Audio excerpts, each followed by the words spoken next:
25 ವರ್ಷ ಆಯಿತು ನಮ್ಮದು ಕಾರ್ಮಿಕ ಪಡೆ ಸ್ಥಾಪನೆ ಮಾಡಿ. ನಮಗೆ ಖುಷಿ ಆಗ್ತಾ ಇದೆ. ಒಂದು ಜಿಲ್ಲಾ ಮಟ್ಟದಲ್ಲಿ ಈ ಮಟ್ಟದಲ್ಲಿ ಕೆಲಸ ಮಾಡ್ತಾರೆ ಅಂದರೆ, ಜಿಲ್ಲಾ ಮಟ್ಟದಲ್ಲಿ ಈ ಮಟ್ಟದಲ್ಲಿ ಕೆಲಸ ಮಾಡ್ತಾರೆ ಅಂದರೆ ಅವರು ಕಾರ್ಮಿಕರ ಮೇಲೆ ಇಟ್ಟಿರುವಂಥ ನಂಬಿಕೆ ಉಳಿಸ್ಕೊಳ್ಳಿ ಅಂತ ಹೇಳ್ತಾ ಎಲ್ಲರಿಗೂ ಬುದ್ಧ ಪೌರ್ಣಿಮೆ ಶುಭಾಶಯ ತಿಳಿಸುತ್ತಾ ವೇದಿಕೆ ಮೇಲಿರುವಂತಹ ಎಲ್ಲ ನನ್ನ ಹೆಚ್ಚಿನ ನಾಯಕರಿಗೆ ವಂದನೆಗಳನ್ನು ತಿಳಿಸುತ್ತಾ ಶುಭವಾಗಿ ಅಂತ ಹೇಳ್ತೀನಿ. ಜೈ ಕರ್ನಾಟಕ ಮಾತೆ, ಜೈ ಶ್ರೀ ಮಹೇಶ್ ಮುರಳಿ ಸರ್ ಅವರು ಜಿಲ್ಲಾ ಕಾರ್ಮಿಕ ಅಧಿಕಾರಿಗಳು ಇವರು ಕೂಡ ಕಾರ್ಯಕ್ರಮ ಉದ್ದೇಶಿಸಿ ಮಾತಾಡಬೇಕಂತ ವಿನಂತಿ ಮಾಡ್ತಾರೆ. ಅವರು ಸಂಬಳ ಬರುತ್ತೆ ಅಥವಾ ದುಡಿಯೋ ಒಬ್ಬ ಬಿಸ್ನೆಸ್ ಮಾಡೋದು ಅವ್ರ ಮಾಲೀಕರಾಗ್ತಾರೆ. ಯಾಕಂದ್ರೆ ಅವರು ಸಂಬಳ ಬಂದಿಲ್ಲ, ಪ್ರಾಫಿಟ್ಗೋಸ್ಕರ ಕೆಲಸ ಮಾಡೋದು, ಲಾಭಕ್ಕೋಸ್ಕರ. ಕಾರ್ಮಿಕರಾದ್ರೆ ಸಂಬಳಕ್ಕೋಸ್ಕರ ಮಾಲೀಕರಾಗಿ ಕೆಲಸ ಮಾಡೋರಿಗೆ ಕಾರ್ಮಿಕರಲ್ಲಿ 2 ವಿಧ ಇದೆ. ಅಸಂಘಟಿತ ಕಾರ್ಮಿಕರು, ಸಂಘಟಿತ ಕಾರ್ಮಿಕರು. ಅಸಂಘಟಿತ ಕಾರ್ಮಿಕರು ಸಂಘಟಿತ ಕಾರ್ಮಿಕರು ಅಂದ್ರೆ ಯಾವ ಕಾರ್ಮಿಕರು ರಜೆ ತಗೊಂಡ್ರೆ ಅವರಿಗೆ ಸಂಬಳ ಬರುತ್ತೆ. ಯಾವ ಕಾರ್ಮಿಕರಿಗೆ 6 ವರ್ಷ ಆದ್ಮೇಲೆ ಇನ್ಶೂರೆನ್ಸ್ ಬರುತ್ತೆ. ಯಾವ ಕಾರ್ಮಿಕರಿಗೆ ಏನಾದರೂ ಹೆಚ್ಚು ಕಡಿಮೆ ಆದರೆ ಇನ್ಶೂರೆನ್ಸ್, ESI ಈ ರೀತಿಯಾದ ಸೌಲಭ್ಯ ಸೇವಾ ಭದ್ರತೆ ಅಂತ ನಾವು ಕರಿತೀವಿ. ಸಾಮಾಜಿಕ ಭದ್ರತೆ ಸೇವಾ ಭದ್ರತೆ ಅಂತ ನಾವು ಕರಿತೀವಿ. ಅಂತಹ ಸೇವಾ ಭದ್ರತೆ ಅವರಿಗೆ ನಾವು ಸಂಘಟಿತ ಕಾರ್ಮಿಕರು ಇರ್ತೀವಿ. ಅಸಂಘಟಿತ ಕಾರ್ಮಿಕರಂದ್ರೆ ಯಾರು ದುಡಿದಾಗ ಅಷ್ಟೇ ಸಂಬಳ ಸಿಗ್ತದೆ. ನಾವು ದಿನಗೂಲಿಯಾಗಿ ಮೊದಲು ಕೆಲಸ ಮಾಡತಕ್ಕಂಥ ಕೃಷಿ ಕಾರ್ಮಿಕರು ಬಹಳಷ್ಟು ಕಡೆ ಕಾರ್ಖಾನೆಯಲ್ಲಿ ಸಹಿತ ದಿನಗೂಲಿಗೆ ಕೆಲಸ ಮಾಡ್ತಿರ್ಬೋದು, ಕನ್ನಡ ಕಾರ್ಮಿಕರು ಕೆಲಸ ಮಾಡ್ತಿರ್ಬೋದು, ಬೇರೆ ಬೇರೆ ಕಡೆ ಕೆಲಸ ಮಾಡ್ತಿರ್ತಾರೆ. ಕಾರ್ಮಿಕರಲ್ಲಿ ಆ ಕೆಲಸ ಮಾಡೋದ್ರಿಂದ ದಿನಗೂಲಿ ಕಾರ್ಮಿಕರು ಸೀಸನ್ ಅಂತ ಕರೀತೀವಿ. ಸೀಸನ್ ಕಾರ್ಮಿಕರು ಅಂದ್ರೆ ಕೆಲವು ಸೀಸನ್ ಅಷ್ಟೇ ಕೆಲಸ ಇರ್ತದೆ. ಸೊ ಬೇಸಿಗೆಯಲ್ಲಿ ಕೆಲಸ ಮಾಡ್ತಾರೆ, ಒಂದು ಸೀಸನ್ ಕೆಲಸ ಮಾಡ್ತಾರೆ. ಸೊ ಅಂತ ಸೀಸನ್ ಕಾರ್ಮಿಕರಿರ್ತಾರೆ, ಮರಗುತ್ತಿಗೆ ಕಾರ್ಮಿಕರಿರ್ತೀವಿ. ಆಮೇಲೆ ಯಾರು ಮಾಲೀಕರು ಮಾಡ್ತಾರೆ ಅವ್ರು ಏಜೆನ್ಸಿ ಮೂಲಕ ಪಾವತಿ ಮಾಡ್ತಾರೆ, ಏಜೆನ್ಸಿಯವರು ಕಾರ್ಮಿಕರಿಗೆ ಪಾವತಿ ಮಾಡ್ತಾರೆ. ಮರಗುತ್ತಿಗೆ ಅಂತ ಕರೀತೀವಿ. ಡೈರೆಕ್ಟ್ ಆಗಿ ಯಾರು ಮಾಲೀಕರು ಅವರು ಪಾವತಿ ಮಾಡೋದಲ್ಲ ಸಂಬಳ, ಯಾರೋ ಏಜೆನ್ಸಿ ಮೂಲಕ ಪಾವತಿ ಮಾಡ್ತಾರೆ. ಇವು ಮರಗುತ್ತಿಗೆ ಕಾರ್ಮಿಕರು. ಅದೇ ಗೌರವಧನದ ಮೇಲೆ ಕೆಲಸ ಮಾಡ್ತಕ್ಕಂಥ ಕಾರ್ಮಿಕರು. ಗೌರವಧನದ ಮೇಲೆ ಅಂದ್ರೆ ಅವರಿಗೆ ಕನಿಷ್ಠ ವೇತನಕ್ಕೆ ಅವರು ಬಹಳಷ್ಟು ಗೌರವಧನ ಅಂತ ಸಂಬಳ ಅಂತ ಗೌರವಧನ ಅಂತ. ಸೊ ಅಂಥವರು ಒಟ್ಟಿಗೆ ಕಾರ್ಮಿಕರಿರ್ತಾರೆ. ಈಗಾಗಲೇ ಹೇಳಿದ್ದಾರೆ ಬಹಳಷ್ಟು ಕಡೆ ಅಧ್ಯಯನ ವಿಶ್ವದಿಂದ ಕಾರ್ಮಿಕರ ಒಂದು ಜಾಗೃತಿಯಾಗಿ ಕಾರ್ಮಿಕರ ಒಂದು ವರ್ಕಿಂಗ್ ಅವರ್ಸ್ ಕಡಿಮೆ ಆಗಿದೆ. ಕಾಯ್ದೆಯನ್ನು ತಿಳಿಸಿದ ಡಾಕ್ಟರ್ ಬಾಬಾ ಸಾಹೇಬ್ ಅಂಬೇಡ್ಕರ್ ಅವರು ಈ ಒಂದು ವೈಸರಾಯ ಸ್ವತಂತ್ರ ಪೂರ್ವದಲ್ಲಿ ವೈಸರಾಯ ಕಾನೂನು ಇದು ಕಾರ್ಮಿಕ ಸಚಿವರಾಗಿದ್ದಾಗ ಈ ಕಾರ್ಮಿಕ ಸುಧಾರಣೆಗಳನ್ನು ಲೇಬರ್ ರಿಫಾರ್ಮ್ಸ್ ಅಂತ ಏನ್ ಕರಿತೀವಿ, ವರ್ಕಿಂಗ್ ಅವರ್ಸ್ 8 ತಾಸು ಮಾಡೋದಿರ್ಬೋದು, ವಾರದ ರಜೆ ಇರ್ಬೋದು, ಮ್ಯಾಟರ್ನಿಟಿ ಬೆನಿಫಿಟ್ ಇರ್ಬೋದು, ಅದೇ ರೀತಿ ವೀಕ್ಲಿ ಆಫ್ ಅಂದ್ರೆ ವಾರಕ್ಕೊಂದು ರಜೆ, ಈ ತರಹದ ಸುಧಾರಣೆಗಳನ್ನು ಅವರಿಗೆ ಪಾಲಿಸಿದ್ರು. ಈಗ ಕಾಯ್ದೆಗಳ ರೂಪದಲ್ಲಿ ನಾವೆಲ್ಲ ಕೆಲಸ ಮಾಡ್ತಾ ಇದ್ದೀವಿ. ಯಾವುದೇ ಕಾರ್ಮಿಕರು ಏನು ಕೆಲಸ ಮಾಡ್ತಾರೆ ಅವರಿಗೆ ವಾರದ ರಜೆ ಕೊಡಬೇಕು, ವಾರದ ರಜೆ ಕೊಡಬೇಕು. ಆಮೇಲೆ 8 ತಾಸು ಕೆಲಸ ಮಾಡಬೇಕು, 1 ಗಂಟೆ ರೆಸ್ಟು, 8 ತಾಸು ಕೆಲಸ ಅಂದ್ರೆ 1 ಗಂಟೆ 1 ತಾಸು ರೆಸ್ಟ್ ಇದ್ದು 1 ಗಂಟೆ ಅಂದ್ರೆ ರೆಸ್ಟ್ ಇದ್ರೆ 7 ತಾಸು ಕೆಲಸ ಮಾಡ್ತೀವಿ. ಅದಕ್ಕಿಂತ ಹೆಚ್ಚಿಗೆ ದುಡಿಸ್ಕೊಂಡಿದೆ. ಅದಕ್ಕಿಂತ ಹೆಚ್ಚಿಗೆ ದುಡಿಸ್ಕೋಬಾರ್ದಿಲ್ಲ. ಅಕಸ್ಮಾತ್ ದುಡಿಸ್ಕೊಂಡ್ರೆ ಅವರಿಗೆ ಹೆಚ್ಚುವರಿ ವೇತನ ಕೊಡಬೇಕು. ಹೆಚ್ಚುವರಿ ವೇತನ ಅಂತ ಹೇಳ್ತೀವಿ. ಏನು 1 ತಾಸಿಗೆ ಏನು ವೇತನ ಕೊಡೋದ್ರಿಂದ ಡಬಲ್ ವೇತನ ಎಷ್ಟು ಕೊಡಬೇಕು, ಹೆಚ್ಚುವರಿ ವೇತನ ಕೊಡಬೇಕು. ಅದೇ ರೀತಿ ಡೇ 1 ನಾವು ರಜೆ ಅಂತ ಹೇಳ್ತಾ ಇದ್ವಿ. ಯಾಕೆ ಅಂತ ಹೇಳ್ತಾ ಇದ್ವಿ? ಕಾಯ್ದೆ ಇದೆ. ಕರ್ನಾಟಕ ಔದ್ಯೋಗಿಕ ಕನ್ನಡ ಸಂಸ್ಥೆಗಳ ಕಾಯ್ದೆ 1963 ರಾಷ್ಟ್ರೀಯ ಮತ್ತು ಹಬ್ಬದ ಕಾಯ್ದೆ ಇದೆ. ಇದರಲ್ಲಿ 5 ಕಂಪಲ್ಸರಿ ಕಾರ್ಮಿಕ ಸಂಬಳ ಮಾಡಿದ್ರೆ 5 ಕಂಪಲ್ಸರಿ ಕೊಡ್ತಾರೆ. ಒಂದು ಜನವರಿ 26, ಆಗಸ್ಟ್ 15, ಆಮೇಲೆ ಅಕ್ಟೋಬರ್ 2, ಕಾರ್ಮಿಕ ದಿನಾಚರಣೆ ಮೇ 1. ಇತ್ತೀಚೆಗೆ 2014 ಕೇಂದ್ರ ಸರ್ಕಾರದಿಂದ ರಿಟೈರ್ ಆಗಿರ್ತಕ್ಕಂಥ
ಒಂದು ಸಾವಿರಕ್ಕಿಂತ ಕೆಳಗೆ ಕೆಲಸ ಮಾಡ್ತಕ್ಕಂತಹ ಏನಾದರೂ ಸಂಸ್ಥೆ ಇದ್ರೆ ಅಲ್ಲಿ 7ನೇ ತಾರೀಕುವರೆಗೆ ಸಂಬಳ ಮಾಡ್ತಿದ್ರು.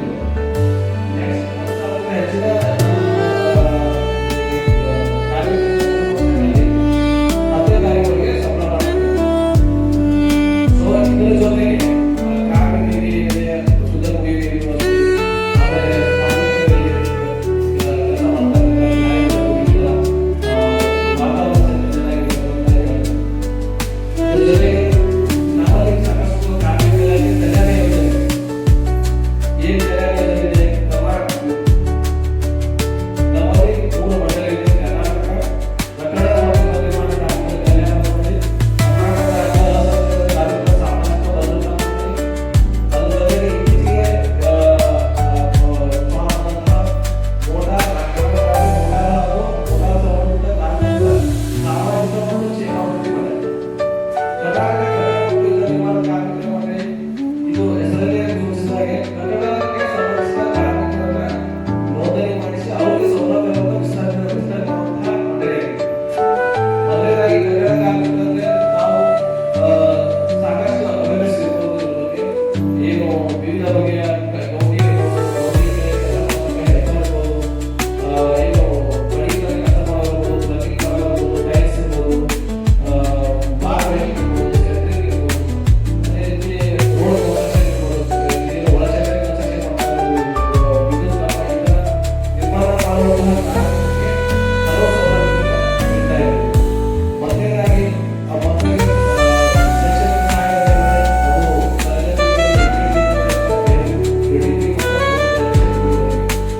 ಅದರ ಜೊತೆಗೆ ಕನ್ನಡ ಕಾರ್ಮಿಕರ ಇಬ್ಬರ ಮಕ್ಕಳಿಗೆ ಕನ್ನಡ ಕಾರ್ಮಿಕರೇ ಕನ್ನಡ ಕಾರ್ಮಿಕರಿಗೆ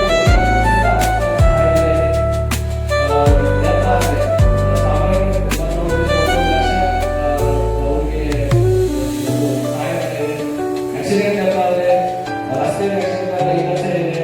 ಆಮೇಲೆ ಕೆಲಸದ ಸ್ಥಳದಲ್ಲಿ ಡೆತ್ ಆದ್ರೆ 2 ಲಕ್ಷ ಇದೆ. ಅದರ ಜೊತೆಗೆ 60 ವರ್ಷಕ್ಕಿಂತ ಹೆಚ್ಚು 60 ವರ್ಷ ಬಿಟ್ಟಿದ್ದರೆ ಕನಿಷ್ಠ 3 ವರ್ಷ ನೋಂದಣಿಯಾಗಿ ಏನು ನೋಂದಣಿ ಮಾಡಿದಂತಹ ಕಾರ್ಮಿಕರಿಗೆ ಕನಿಷ್ಠ 1 ಪಿಂಚಣಿ ಸೌಲಭ್ಯ ಇದೆ.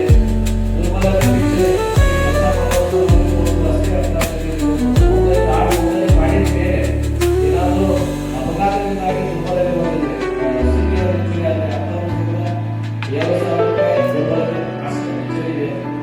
ಇದ್ರ ಜೊತೆಗೆ ವೈದ್ಯಕೀಯ ಸಹಾಯಧನ ಇದೆ. ಯಾವುದೇ ಚಿಕಿತ್ಸೆ 2 ಲಕ್ಷದವರೆಗೆ ಸಹಾಯಧನ ಇದೆ. ಇದ್ರ ಜೊತೆಗೆ ಮೋಟಾರ್ ಮತ್ತು ಮೋಟಾರ್ ಸಾರಿಗೆ ಸಂಬಂಧಿಸಿದಂಗೆ ಇತ್ತೀಚೆಗೆ ಇದೊಂದು ಕಾಯ್ದೆ ಪಾಸ್ ಆಗಿದೆ. ಆಮೇಲೆ ಮಂಡಳಿನೂ ಕೂಡ ರಚನೆ ಆಗ್ತಾ ಇದೆ. ತಂತ್ರಾಂಶನೂ ಕೂಡ ಅಭಿವೃದ್ಧಿ ಆಗ್ತಾ ಇದೆ. ಪ್ರಸ್ತುತವಾಗಿ ನಾವು ಮ್ಯಾನುವಲ್ ಅರ್ಜಿಗಳನ್ನು ಕೊಡ್ತಾ ಇದ್ವಿ.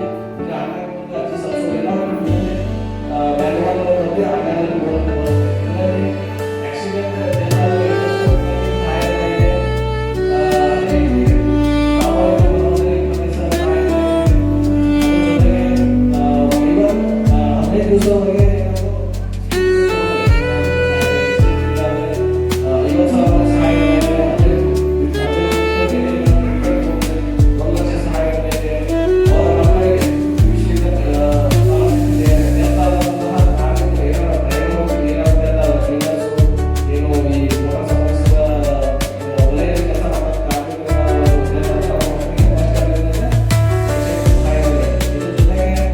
ಕರ್ನಾಟಕ ರಾಜ್ಯ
ನಾವು ಸೌಲಭ್ಯ ಕೊಡ್ಲಿಕ್ಕೆ ಆಗೋದಿಲ್ಲ.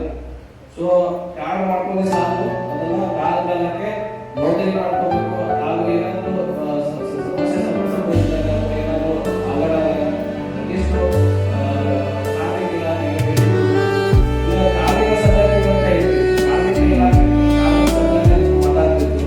ಕಾರ್ಮಿಕ ಸಂಘಟನೆ ನಾವು ನೋಡ್ಬೋದು. ಕಾರ್ಮಿಕ ಇಲಾಖೆಯಲ್ಲಿ ವೃತ್ತಿಪರ ಕಾಯ್ದೆ, ವೃತ್ತಿಪರ ಸಂಘದ ಕಾಯ್ದೆ, ಈ ಕಾಯ್ದೆಗೆ ನೋಂದಣಿಯಾಗಿರ್ತಕ್ಕಂತಹ ಸಂಘಟನೆಗೆ ಕಾರ್ಮಿಕ ಸಂಘಟನೆ.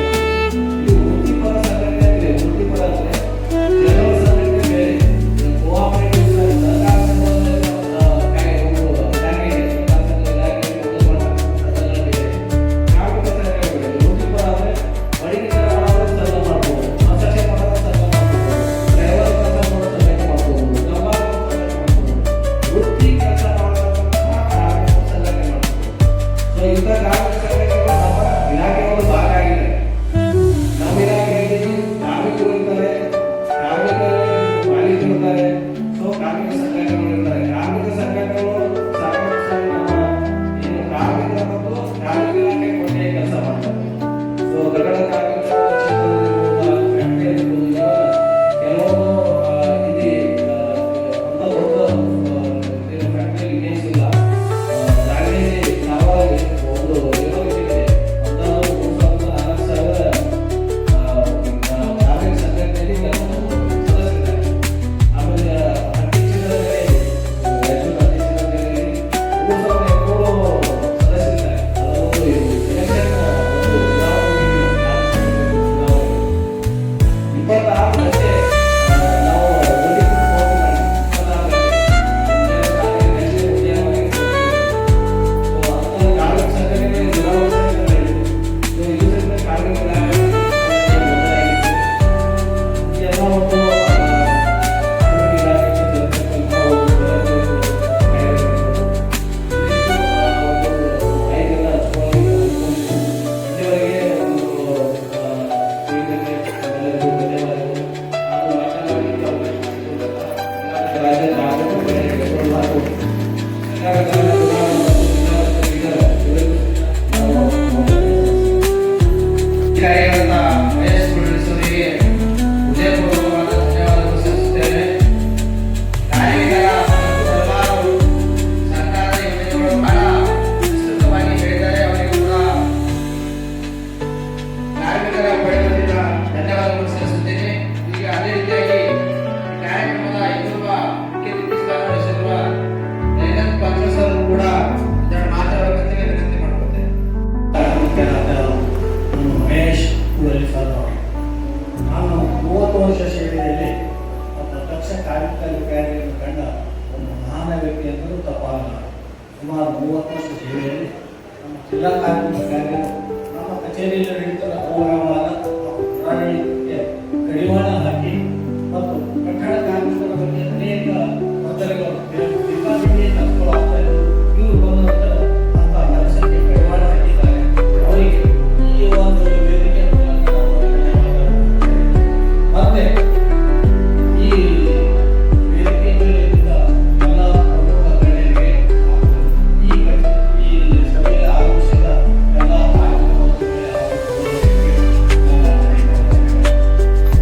ಇಂದಿನ ದಿವಸ ನಾವು ವಿಶ್ವ ಕಾರ್ಮಿಕ ದಿನಾಚರಣೆಯನ್ನು ಆಚರಿಸುತ್ತಿದ್ದೇವೆ. ಕಾರ್ಮಿಕರ ಶ್ರಮೆ ಹಾಗೂ ಅವರು ಸಮಾಜಕ್ಕೆ ನೀಡಿರುವ ಕೊಡುಗೆಗಳನ್ನು ಗೌರವಿಸುತ್ತೇವೆ. ಅಲ್ಲದೆ ಕಾರ್ಮಿಕರ ಬಗ್ಗೆ ಅನೇಕ ಕಾರ್ಮಿಕ ಕಾಯ್ದೆಗಳ ಬಗ್ಗೆ ಕಾರ್ಮಿಕರ ಬಗ್ಗೆ ಆ ಬಗ್ಗೆ ಎಲ್ಲ ಕಾರ್ಮಿಕ ಕಟ್ಟಡ ಹಾಗೂ ನಮ್ಮ ಸಮಾಜದ ಮುಖಂಡರು ಆ ಕಾರ್ಮಿಕ ಕಾಯ್ದೆಗಳ ಬಗ್ಗೆ ಹೋರಾಟ ಮಾಡಬೇಕಾಗಿ ಬಂದಿದೆ. ಅದನ್ನು ಸರ್ಕಾರ ಕೊಟ್ಟರೆ ನಾನು ಕೆಲಸ ಮಾಡುತ್ತೇನೆ. ವಿಶೇಷ ಏನೆಂದರೆ ಸುಮಾರು 50 ವರ್ಷಗಳ ಕಾರ್ಮಿಕ ಕಾಯ್ದೆಗಳಿವೆ. ಆದರೆ ಆ ಕಾರ್ಮಿಕ ಕಾಯ್ದೆಗಳ ಬಗ್ಗೆ ಸಾರ್ವಜನಿಕರಿಗೆ ಮಾಹಿತಿ ಇಲ್ಲ. ಕಟ್ಟಡ ಕಾರ್ಮಿಕರಿಗೆ ಮಾತ್ರ ಸಾರ್ವಜನಿಕರಿಗೆ ಮಾಹಿತಿ ಇದೆ. ಉಳಿದ ಕಾರ್ಮಿಕ ಕಾಯ್ದೆಗಳ ಬಗ್ಗೆ ಸಾರ್ವಜನಿಕ ಮಾಹಿತಿ ಇಲ್ಲ. ಈ ಬಗ್ಗೆ ಅನೇಕ ಸುಮಾರು 26 ಕಾರ್ಮಿಕ ಕಾಯ್ದೆಗಳಿವೆ. ಆ 26 ಕಾರ್ಮಿಕ ಬಗ್ಗೆ ಕಾರ್ಮಿಕರಿಗೆ ಏನೂ ಮಾಹಿತಿನೇ ಇಲ್ಲ. ವಾರದಂತೆ ವೇತನದಂತೆ ಅನೇಕ ಸೌಲಭ್ಯಗಳು ಬೋನಸ್ ಇದೆ.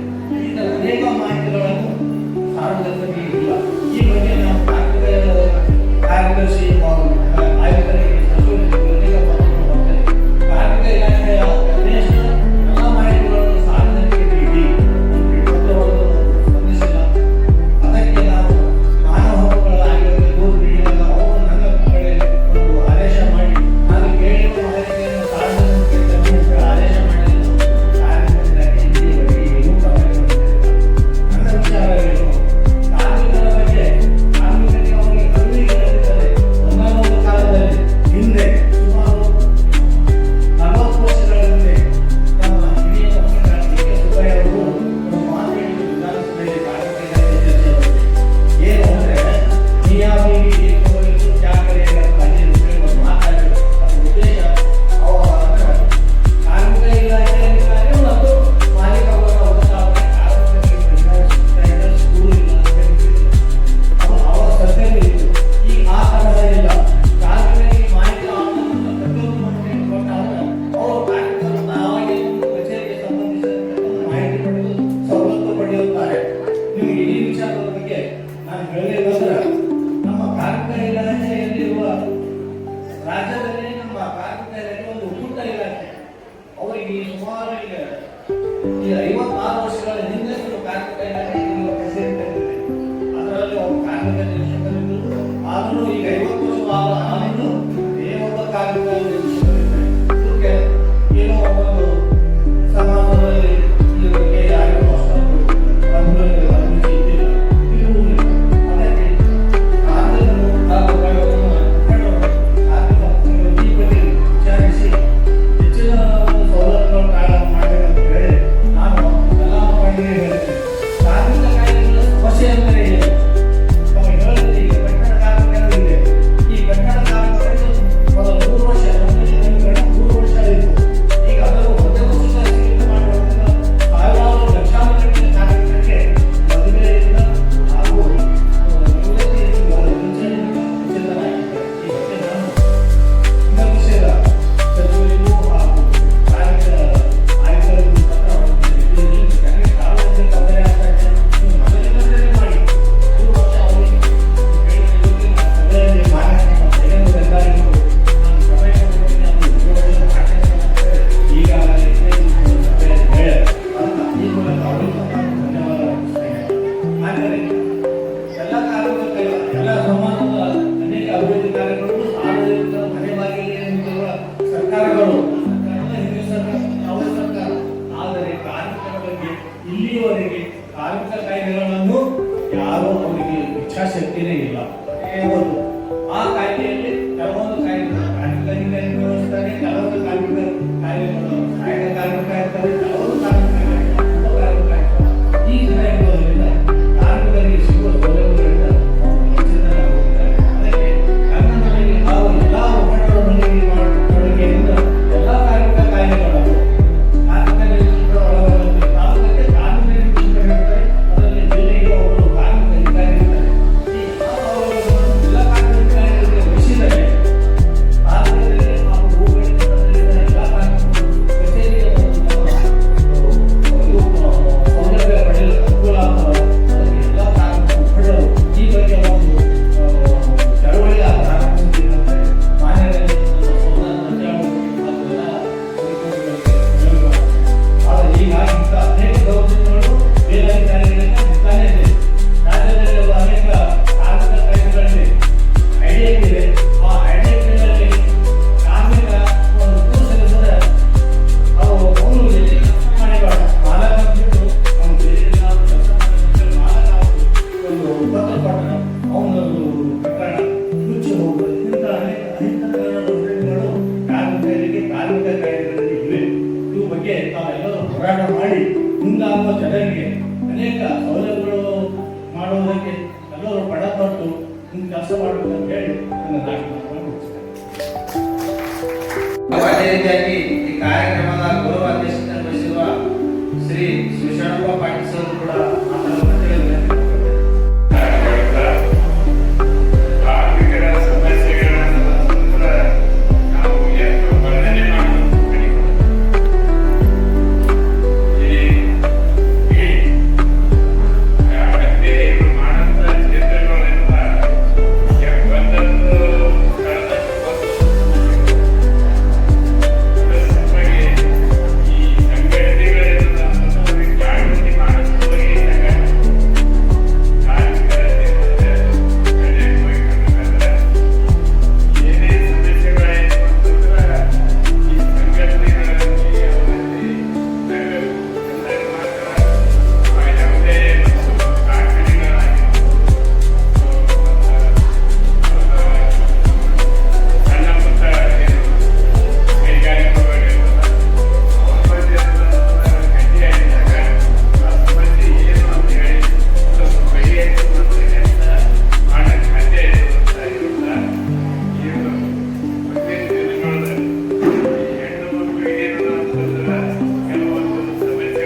ಮಹಿಳೆಯರು ಬಹಳ ಸೇರಿದ ಬಂದಿದೆ.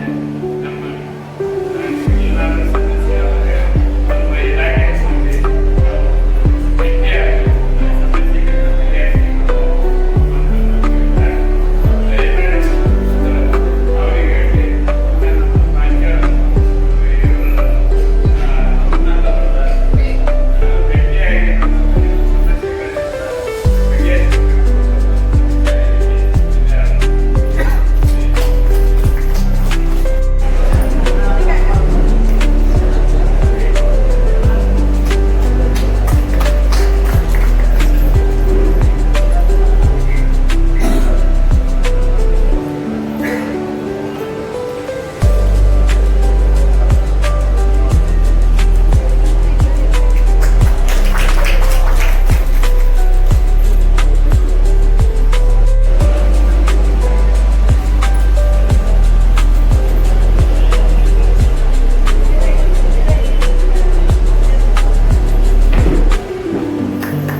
ಅದೇ ರೀತಿಯಾಗಿ ವೀರಭದ್ರ ವೆಂಕಟೇಶ್ವರ ಸ್ವಾಮಿ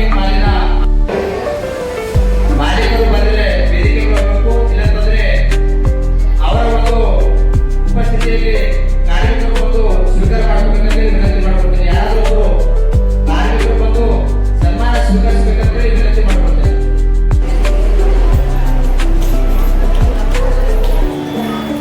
ಅದೇ ರೀತಿಯಾಗಿ ಜಿವಿ ಶಾಪಿಂಗ್ ಮಾಲಿನ ಮಾಲೀಕರಿಗೆ ಕೂಡ ಸನ್ಮಾನ ಇದೆ. ಅವರ ಒಂದು ಉಪಸ್ಥಿತಿಯಲ್ಲಿ ಕಾರ್ಮಿಕರು ಬಂದು ಸನ್ಮಾನ ಸ್ವೀಕಾರ ಮಾಡಿಕೊಂಡು